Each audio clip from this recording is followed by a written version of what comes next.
Bana, leo ngoja tupige story kidogo. Unajua bana, hii dunia inaendeshwa na vitu viwili, ambapo cha kwanza ni pesa, cha pili ni mapenzi. Kwa hiyo inabidi ufocus na kitu kimoja. Ila kwa tunavyojua, kwa ushauri wetu haraka haraka bana, focus on where you get money. Focus on where you get money. Ndio tunachojua. Pesa itakuheshimisha, dunia nzima itakujua kupitia pesa, lakini mapenzi hakunaga tuzo ya mpendaji bora.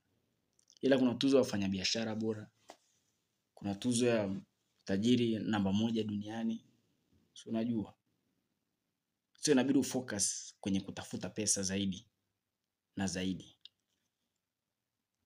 Usiishi ukiwa umefungwa kichwa, kukaza kichwa kama wale wanaojua ile forbidden fruit in the middle of the garden, kwamba ni tunda. Ile sio apple. Usifikiri ni ile apple longatwaga ndio ile ndio forbidden fruit in the middle of the garden. You have to know. Usiishi. Unajua system ya maisha iko hivi. 1 mara 3 ni 3. Na 3 mara 1 ni 3.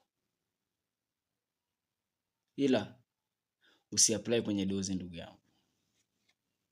Usiapply kwenye dozi. Ni sawa, hiyo ndio iko sawa na maisha hivyo. Inabidi tujue. Tusio kama wale wanasoma Biblia, afu kwenye Biblia hakuna mtu alikuwa na Biblia.